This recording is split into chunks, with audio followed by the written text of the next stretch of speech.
But they can, yeah, and make it public so it's, anybody can see it. All right, we're live. We're joined this hour by Serrato Flores. Very excited, Jackie Serrato Flores. She's a journalist and editor in chief of her own paper. Also, very, civically minded, very, very engaged in the community there in Chicago. So we're really, really excited to have her this hour. She's going to tell us all about it. But before we start talking about what's going on right now and what's going on with the papers, can you tell us a little bit how you got started? What made you? Did you always know you wanted to be a journalist? No, it just kind of happened. So, as you mentioned already, I'm from Chicago. A lot of people don't think of Chicago as having like a large Mexican population, but in fact, we do. We have hundreds of thousands of Mexicans just in this city. And even though we have been coming and going to Chicago for at least 100 years, it's always been in different waves. So currently, the neighborhood that I'm from is called the Little Village neighborhood, and for the most part, is made up of like immigrants and first and second generation Mexican Americans. So, as with many Mexican communities across the country, there's usually a lack of political representation, a lack of resources and amenities from our local governments. We do suffer from gang violence and other issues, other systemic issues. And so I just felt like we needed somebody from the community to articulate some of these problems and to bring attention to these problems. Since I felt that at least when I got started 10 years ago, there wasn't enough coverage of the Mexican community in Chicago. Yeah, yeah. So you started bringing the stories of Little Village to larger outlets, or did you just begin your own outlet? I mean, how did that begin? So because I didn't study journalism, I didn't go to journalism school or anything. I just saw that there was, a sizable population of Mexican immigrants and Mexican Americans, and we lacked a space where we could come together and just have, conversations that we needed to have about our place in the city, about our identity as Chicago Mexicans. Just a place for us to really come together and find commonalities with ourselves and show our Mexican pride with each other. So 10 years ago, I started a Facebook page, just your regular, Facebook business page. And I gave it a neighborhood name, and it's grown. In those 10 years, we have about 150,000 followers. And so myself and other people from Little Village, we are constantly updating this Facebook page with just things that are happening, like what are the local politicians doing, good and bad. Um, when there are gang shootings, we try to post them in real time. So usually right after they happen or shortly after they happen. And we've really created an atmosphere of trust with local residents where they almost do our job for us in the sense that we don't always have to go out and document what's happening in the street or somewhere in the neighborhood because the people themselves will volunteer this media. They will actually submit videos and photos and any tips that they hear or that they have, and they trust us enough to send us this information so that then we can diffuse it and disseminate it to the rest of the community and Chicago. Um, However, once I was a few years into having launched this page, I realized that we needed to take it a little bit further, that our legacy newspapers and the traditional media of Chicago tended to depict the Mexican community in like very narrow ways. Like most of the stories that they would put out was about like immigration raids or gang violence, right? Just very very narrow view of who we were, and I knew that there was a lot more to who we were, to who we are, and that there are things happening every single day that are positive, that are productive, that are constructive, and that are good, and that we should be able to talk about and celebrate and pat ourselves on the back and and just document for the sake of our own history in the city. Yeah. So the demographics of Chicago. I mean, most people don't think of it this way, but it's about a third Latino, is it not? I mean, between mostly Mexican and Puerto Rican populations, it's up there, right? Yeah, it's pretty up there. There used to be a larger Puerto Rican community, but they have slowly been leaving the city. And also, we had a very significant Black population that we are also slowly losing to out migration. And there's a lot of factors as to why people are leaving Chicago. But the truth is that there is a shortage of jobs. There is a shortage of educational and work opportunities. So, even though we are a third of the population, like all of us Latinos make up a third of the city population, it's something that is changing. There's, gentrification is attacking our neighborhoods. A lot of formerly Latino or immigrant communities are now leaving those communities because they're being forced out. The rents are getting more expensive. It's becoming more difficult to become a homeowner. So our traditional neighborhoods, we're losing them, and we're moving to the nearby suburbs, or we're moving to other neighborhoods that were previously European American or that were previously Black. So our demographics are definitely shifting in the past few years, and unless we do something about it, it's going to be a continuous trend where, I mean, I don't even want to say it, but where like the Mexicans from the city could be displaced if we don't do anything about it. So when this kind of this wave of gentrification, does it begin like in 2008 with the housing crisis, or does it begin at a later period? I mean, I know it's always happening, but like the spike, the like, oh my God, when do you think that began? I would say it's been going on like very slowly for about 20 years, but we haven't really like seen or felt the impact until about maybe I don't know, within the decade. So it's fairly recent where you just start seeing everybody packing their bags and leaving. Where you had a street, 18th Street, that was like the commercial um, artery of the Mexican immigrant community, and you see all of these formerly immigrant owned businesses that are leaving because their property taxes are getting too expensive, the rent is getting too expensive. It just does not become sustainable for them. And near to the Pilsen community, which is another Mexican community, there is a university campus for the University of Illinois in Chicago, and they have a history of expanding their campus in a way that does not take into account the local residents. And so through their expansion and buying up property nearby, they've been and also with the influx of university students in nearby neighborhoods, it's only expedited the process of displacement. Yeah, we see very similar things out here with USC buying up areas in South LA, in South Central. So it's Interesting. very similar process. So out there in Pilsen and Little Village, we see a lot of gentrification here in California in various cities, and oftentimes when we see it happen in particularly Mexican neighborhoods, there's this whitewashing of the murals that goes on. They have to wipe away the evidence, wipe away the Mexican evidence. Do you see similar things in Pilsen and Little Village? Yeah, definitely. I mean, some artists have called Pilsen like like what would you call it, like the Mecca or um, like the origin of community muralism.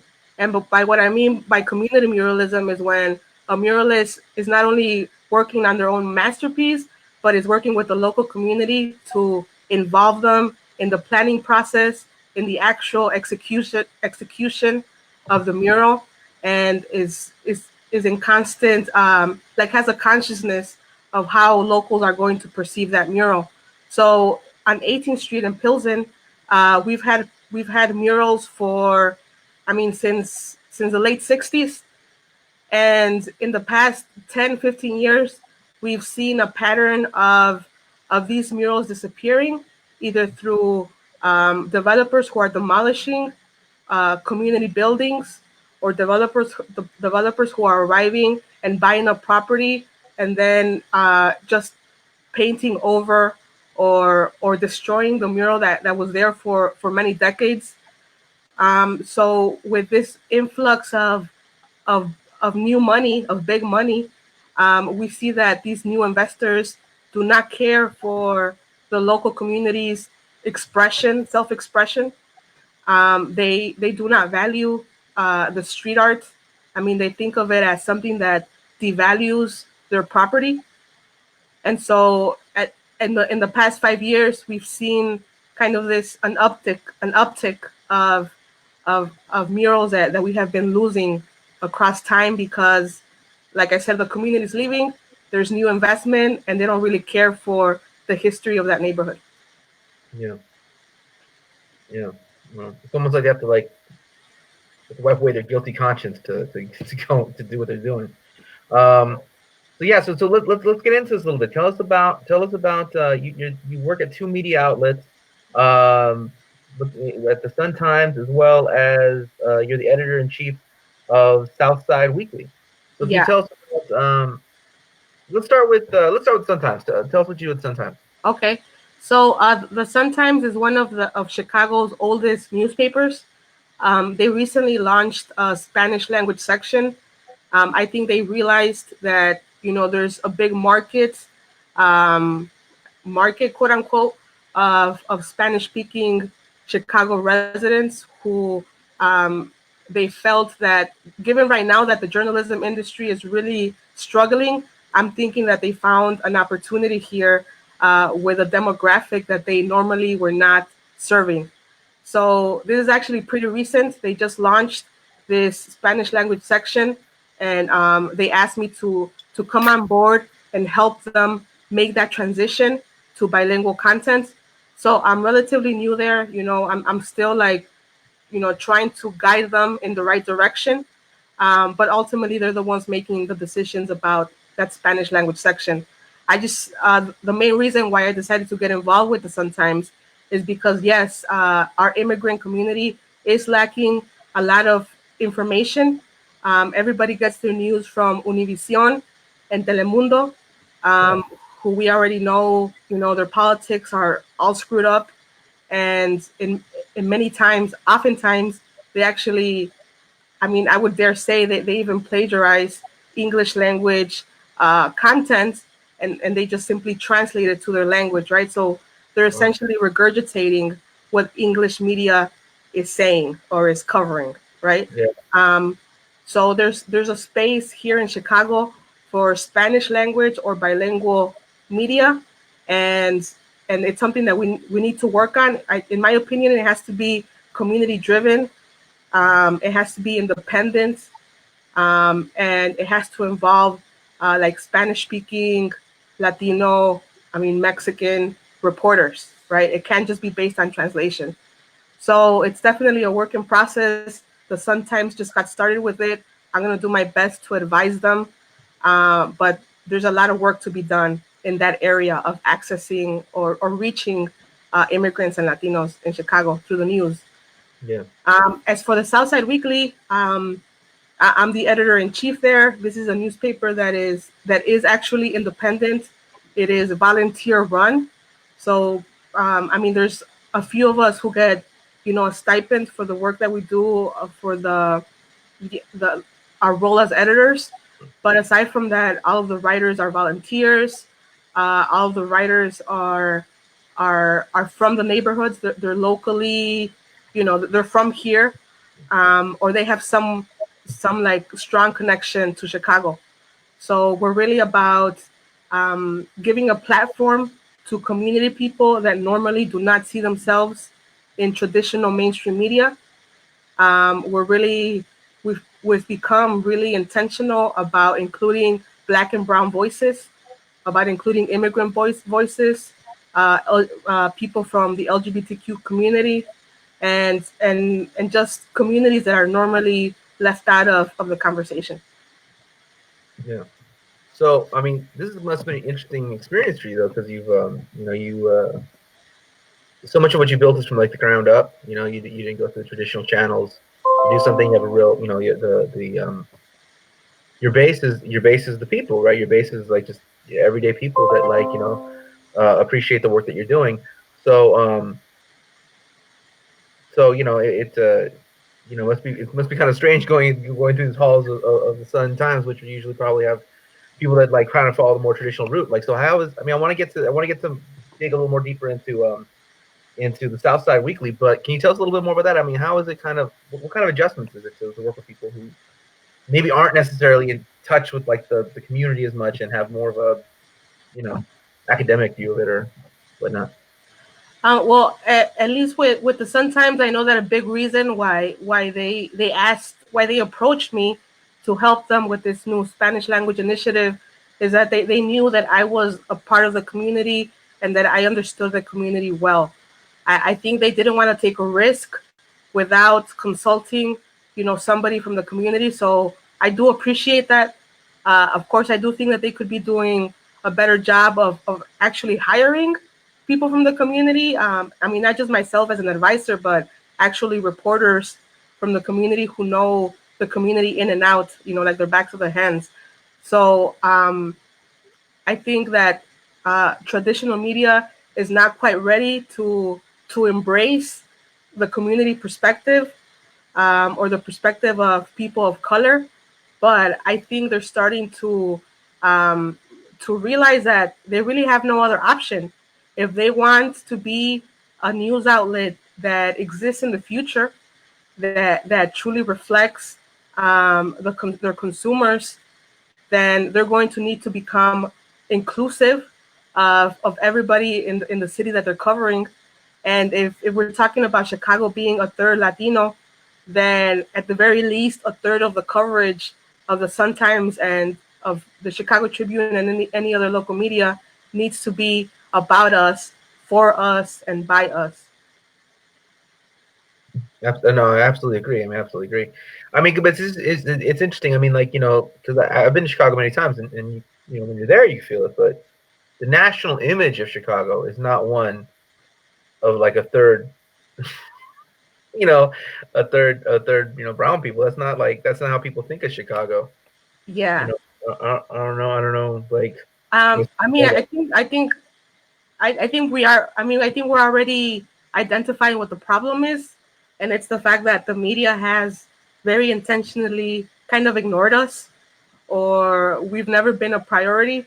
And so, when people from other cities or other states are reading about Chicago, or they do a Google search, I mean, they're going to come across the articles written by these institutionally racist news outlets, right?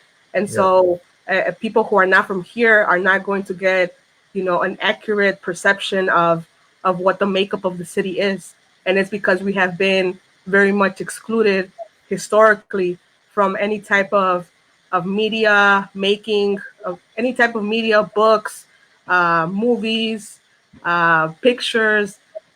You're really not going to find much in our archive, and that's why I've taken this job so seriously, because I just see the void, and given that, like I mentioned earlier, we're getting displaced. What's going to happen, a few decades from now, if we don't do anything about it, is that Mexicans are gonna, like, we're gonna think of Mexicans as the people that came to Chicago and left Chicago, and we left nothing behind, right? So my goal is to leave something behind, if we ever are forced out of the city, as a group, to leave something behind that says we were here, um, we worked our ass off, and we fought displacement, and this is the result. But we want something that we can show our children and grandchildren, and show the rest of society that Chicago was an industrial city at some point, and that they needed the labor of Mexicans all the way up here, up north. yeah, yeah. So tell us, can you tell us a little bit about like what's going on right now that people should be aware of in Little Village or Pilsen or just Chicago in general? Like they might not know. Well, I don't know if anybody in California heard, but in Little Village there was like a huge demolition, of an old coal plant, and the city did not in any way notify local residents that this was happening. They did not consult the local community. They just came from one day to the next and decided to demolish like this huge smokestack that that once belonged to a coal polluter. And so this demolition was done very irresponsibly. I understand that they chose like the cheapest method to bring down this massive smokestack, and what that caused was that the actual implosion created a huge cloud of dust and particulate matter that pretty much engulfed the entire community of Little Village and nearby communities, nearby Black and Brown communities. And so, I mean, there's pictures, there's video where you can see just like a huge cloud of toxic dust just enveloping an entire community of Mexicans. And there's actual pictures of people out in the street, and you could only see like a fog. You can't even see like like 10 feet ahead of you because just the thickness of the dust. And so a lot of people inhaled this particular matter. There's been at least one death that resulted from that demolition, just from the pollution in the air. And the demolition is not complete. The city wants to continue demolishing the rest of that coal plant, and they insist on doing it during this pandemic, during this coronavirus respiratory pandemic. And there's already been studies that show that people who live in communities with a lot of air pollution, they are more susceptible to contracting COVID-19.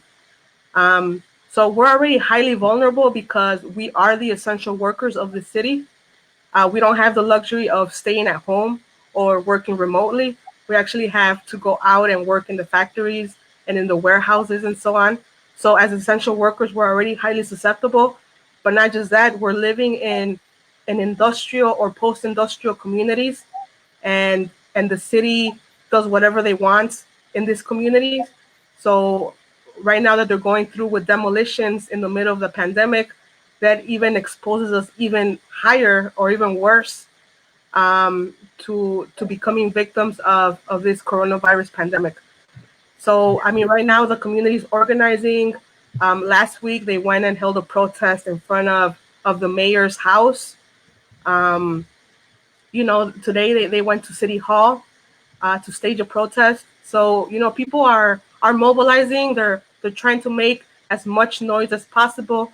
But at the end of the day, these are processes that are allowed by city departments, by the mayor, by state agencies.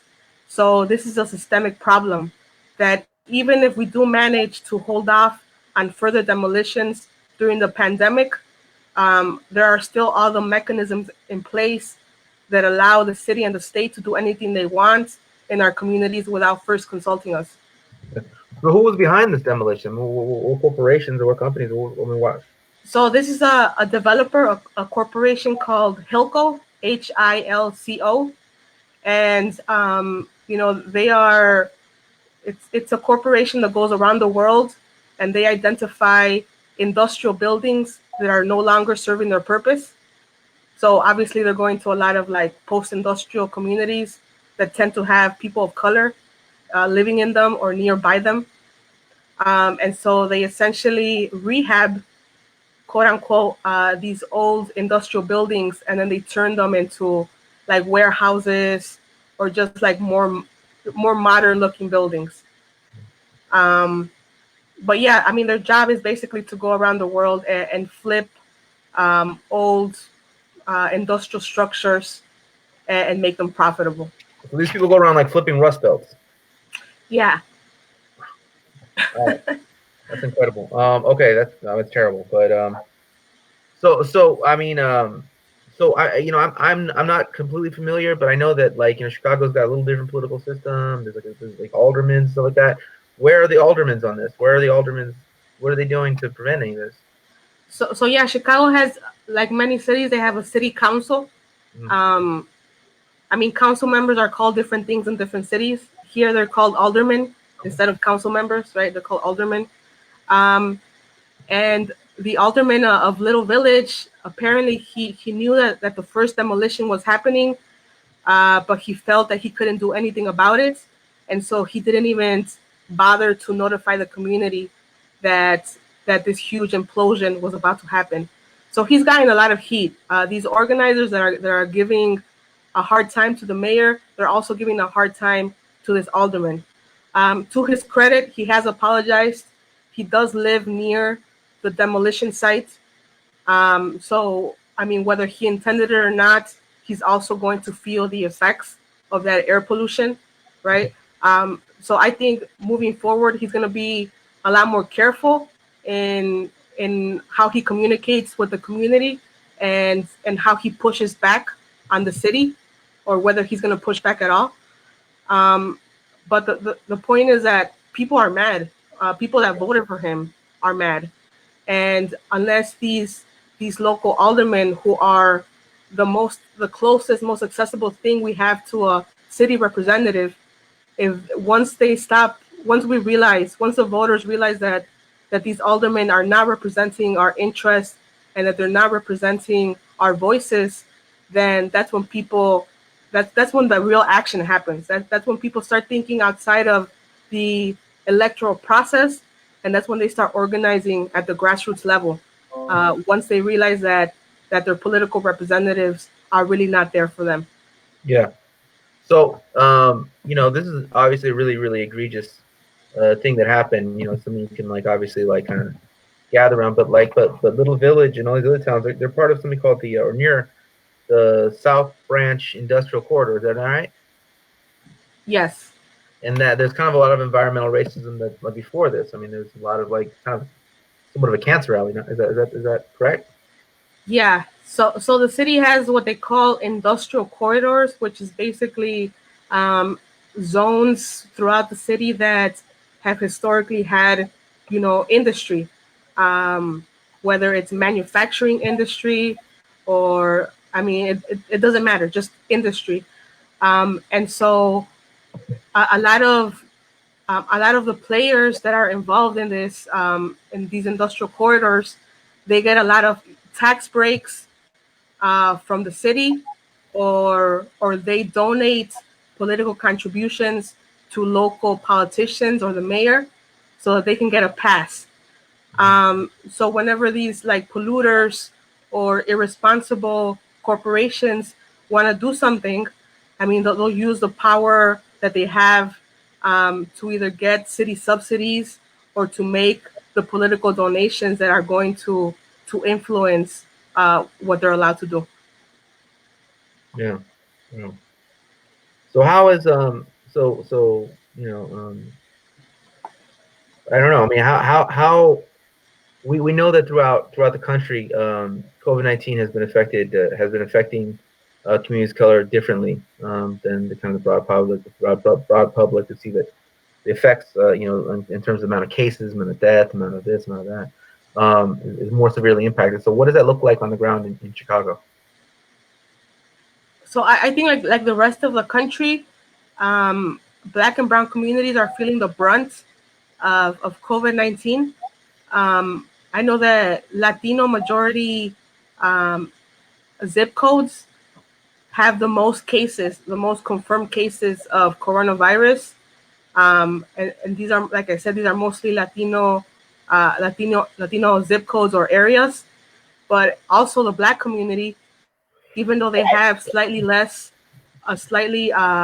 fewer amounts of COVID-19 cases, they're still seeing the most amount of deaths from COVID-19. So I think it's just a perpetuation of inequalities that have always existed, um, you know, across the country. But in Chicago, for example, we have a lot of food deserts, just areas in Chicago that do not have access to healthy food, to healthy fruits and vegetables. We have a lot of people that do not have health insurance, and because they do not have health insurance, they rarely go to the doctor. Yeah. They rarely get any checkups.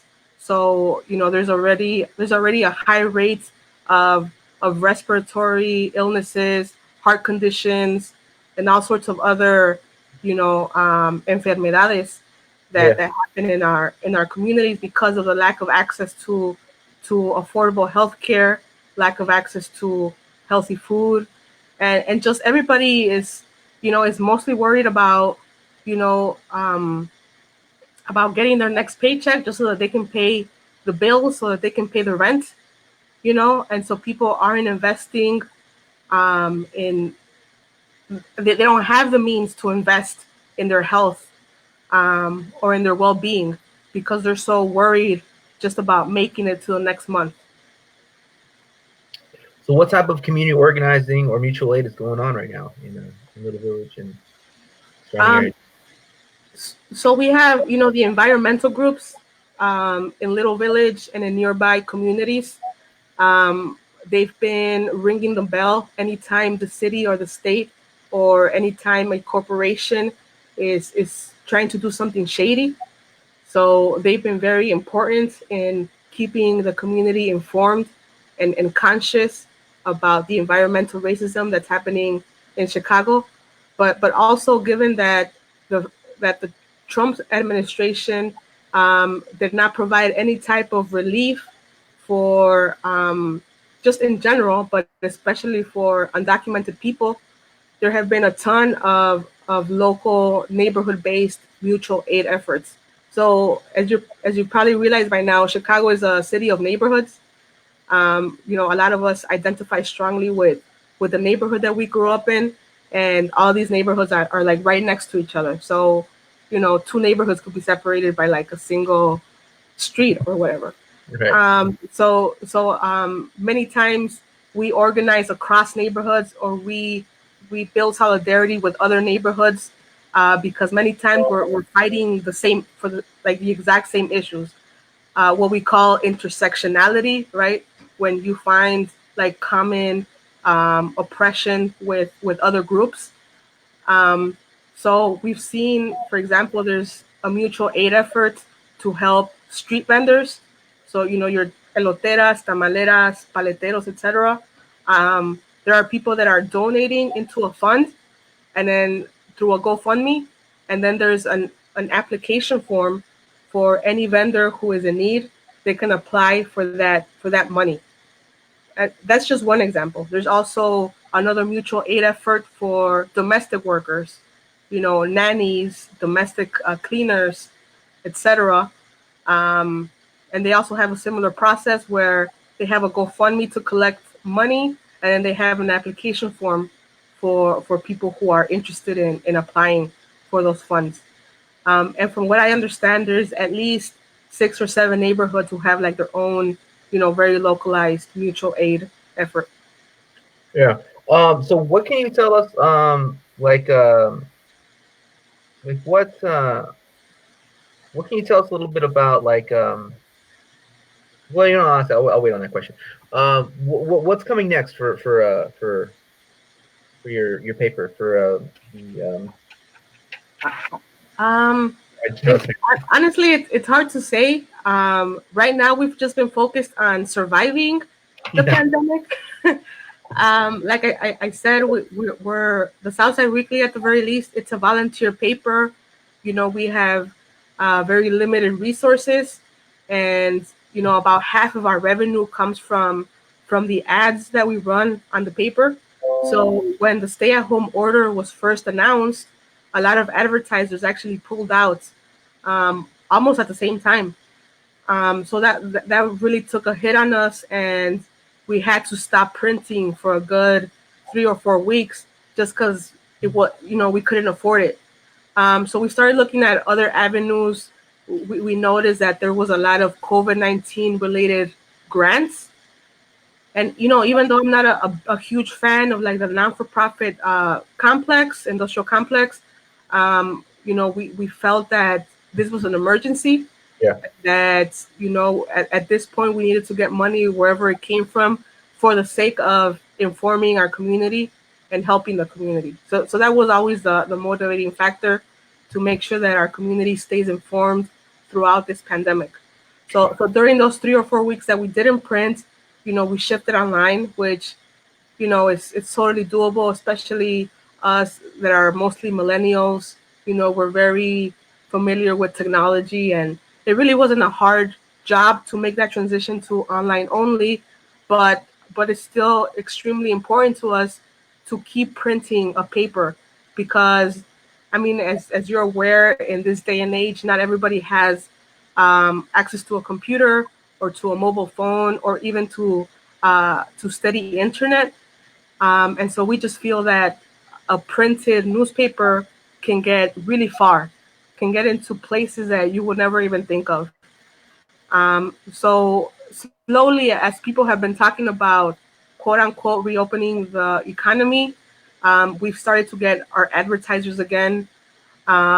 We have qualified for some nonprofit grants, emergency grants, and so that's what has been keeping us operating. Yeah. Hopefully, I mean, everything comes back to normal, whatever that means, and we'll be able to, continue working as normal. But during this pandemic, we've been focused. Oh, we have lost Jackie Serrato Flores, but we will hopefully get her right back. There we are. 1 second. Yeah, I can see you, but they can't see you. Yeah, there you're back. All right. Okay, I don't know what happens. I just Yeah, kept talking. you were saying that you're getting the grants and you're looking forward to the grants and yeah. Oh yeah, so we qualified for a few grants, and our advertisers are coming back.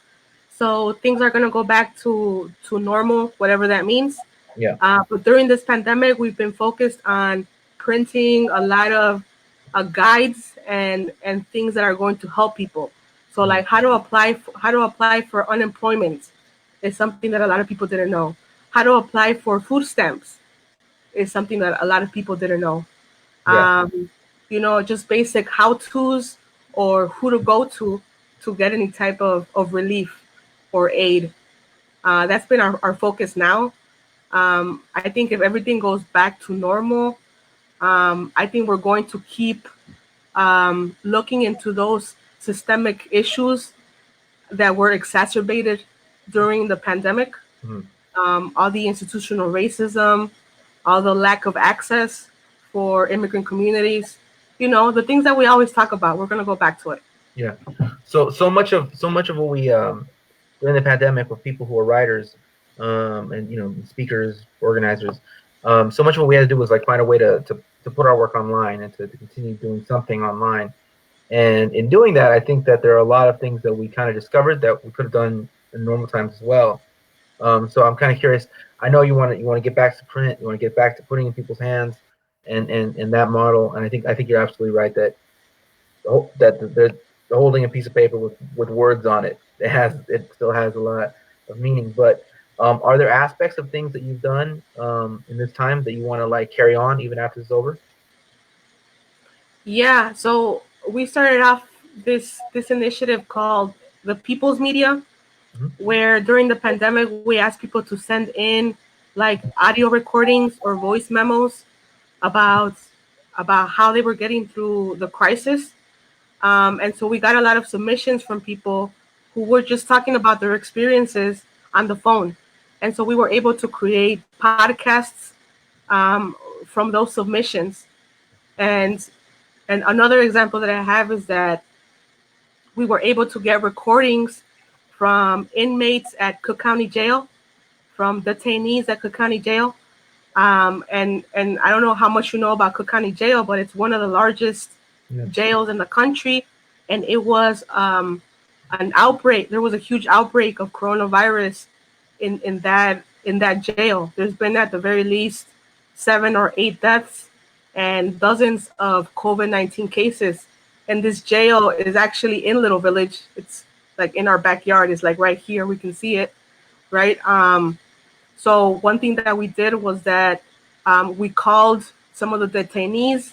They shared their experience in the jail during the pandemic. They were talking about, the conditions in the jail during this crisis.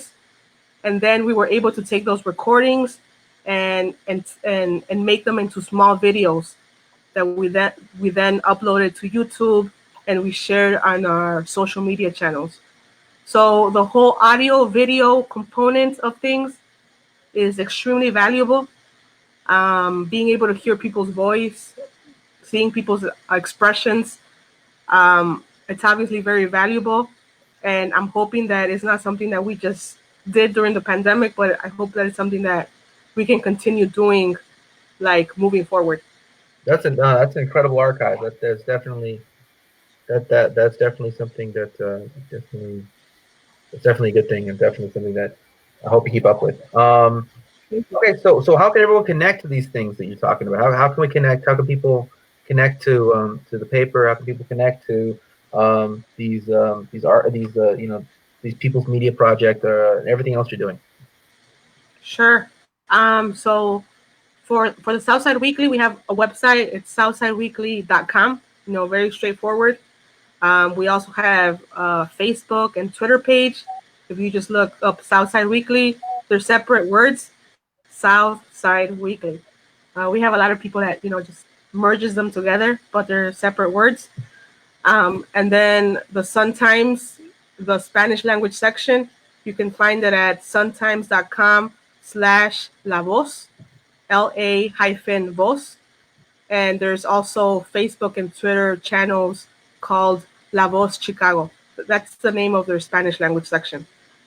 As far as, local activist groups, a very strong one is the Little Village Environmental Justice Organization, LVEJO. They also have, social media channels. There's another activist group called El Foro del Pueblo, and they're focused on holding local politicians accountable. So they also have Facebook and Twitter accounts. And, there's a ton of other people that I can connect you with, but I think that's a good start. Yeah, no, that's excellent. So final question: what advice do you have to people? Advice for people who like yourself at one point did not see themselves as journalists, did not see themselves as somebody who could write for newspapers, but saw a need to do something in their community and didn't see it anywhere else. Well, what advice do you have for them to get started? I think technology has become so accessible where you can become a media maker, even if you don't call yourself a journalist, or you can become a media maker just by having access to a telephone or having access to a camera or a computer. So I think I would encourage people from our communities to use the tools that are already available to them, that they already know how to use, and to find another purpose for them. Hopefully a purpose that is looking out for the collective well-being. Hopefully a purpose that seeks to educate the community, right? And to use whatever skills that they've acquired organically just by using Snapchat or using Instagram, skills that they probably don't realize that they have, and use those skills to do some good, to make change. Every neighborhood I'm sure has problems. Every community I'm sure has issues. They might be different than the issues that we have over here, but I have a feeling that there's a lot of overlap, right? So I would say that people should feel empowered to use the tools and the skills that they already have available to them. I started off with a Facebook page, and slowly I built up my base of readers through that Facebook page. Somebody else could start a WhatsApp or some other social media stream, and get a following there. Um, I think what's important is just not to lose sight of the goal. I think once people become media makers and they start getting a ton of attention, they start liking the spotlight, and they might lose sight, right, of what their initial goal was. So I think as long as you keep your motivation or your yeah, as long as you keep your goal at the front of your mind, um, we're all capable of creating media. We're all capable of finding a platform for it. We're all capable of diffusing it and hopefully creating some change. Yeah. Wow. Well, I really thank you for your time, Jackie Serrato Flores. This has been a really, really very informative. Learned a lot about Chicago. Learned a lot about Little Village, and very grateful and we'll put the links below, and hopefully everyone else got a chance to learn something here, and we'll get a chance to learn more following the work of Jackie Serrato Flores. So thank you again. Thank you, Matt. I was surprised when you first, invited me as a guest, just because I know we've been Facebook friends for quite a few years, and I'm not even sure how that connection even happened. But I've learned that you're a great writer. Keep up, the great poetry. Uh, Keep up connect the, ¿cómo se dice? The solidarity building and connecting different communities. You're doing a great job. Thank you so much. Thank you so much. All right, nos vemos. Good seeing you. Adiós.